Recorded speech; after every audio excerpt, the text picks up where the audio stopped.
Perhaps the closest historical comparison to what's happening in Libya right now is the NATO air campaign over Yugoslavia 12 years ago. The bombing also launched with the aim of protecting civilians, in this case the Kosovo minority, and it resulted in hundreds of civilian deaths, though it did manage to force the withdrawal of Yugoslav forces from Kosovo.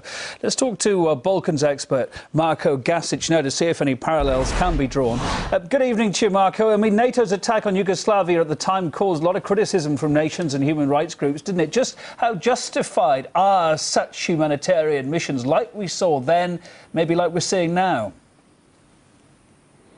I would say that such interventions are never justified because they represent a huge investment on the part of those intervening, and they only justify themselves in terms of their ability to achieve the aims of the interveners, which are always strategic, designed to position themselves into occupation positions in strategically vital areas of the world. So in terms of how they benefit the local population, the answer is not at all. In fact, they're always very negative. Afghanistan in 1979, the intervention then has led to 30 years and still ongoing instability. Kosovo in 1999, still a fake state of desperate poverty and desperate crime in all that entire area.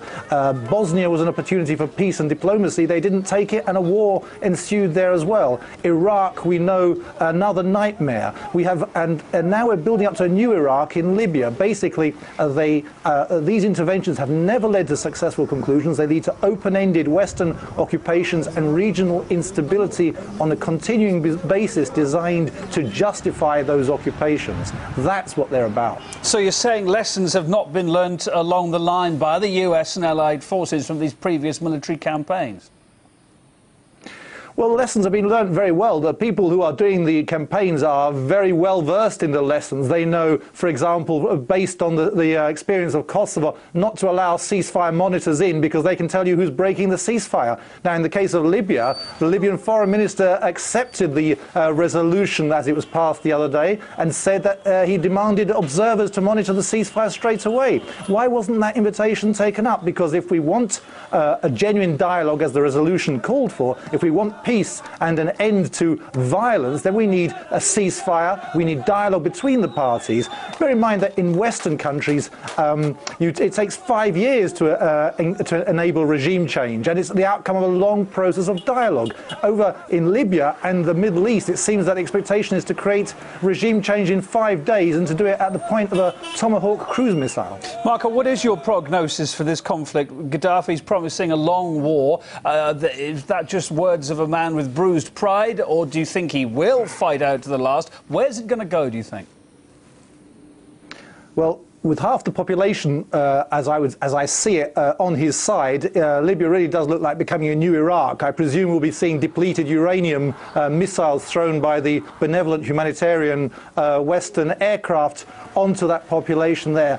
We should remember that the resolution calls for dialogue, i.e. it requires two sides both to be around in order to engage in that dialogue. So it shouldn't be about getting rid of Colonel Gaddafi. If it is, then this action on day one is already in breach of international law because it's in breach of the resolution by which action was enforced. We needed dialogue, we needed ceasefire, we've got bombs instead. The bombs are not necessary for the peace. What we need is a ceasefire for the peace, and that really should be the aim of the mission. To the extent that it is not the aim of the mission has now become compromised and should be stopped as soon as possible. And is there any way, do you think, that they'll get Gaddafi around the negotiating table? I think Mr. Gaddafi will be very keen to get round a negotiating table to talk about what the future is and how the future can be shaped. But the problem is they don't want him there in any condition to say anything other than, where do I sign? I mean, they're looking to bomb him out of power rather than engage in a dialogue to create new institutions that might more fairly represent the wishes of the Libyan people. But I think we should give the Libyan people a chance to decide for themselves. And I'm sure that if you ask the Libyan people, they would vote for a dialogue between the parties rather than a bombing of the parties. They don't want their country to be destroyed by depleted uranium or bombing or occupied by Western forces. They want their country to be stable and peaceful. And for that to happen, the violence needs to stop on both sides and from the external side as well. I kind of know what your answer is going to be to my next question, but at the end of the day, do you think the people of Libya will thank the coalition forces for intervening? Has anyone ever thanked the coalition forces for intervening except someone with an incredible agenda? Do the Afghanistanis thank the coalition forces for intervening? Do the Yugoslavs, the Serbians, do the Iraqis? Nobody's grateful for those interventions because those interventions leave the people poor and impoverished and victims, and the countries are destroyed and turned into small satellite states of the global power. That isn't something anyone can be grateful for. Marco Gasic, Balkans expert, always a pleasure to have you on the programme here at RT. Thank you.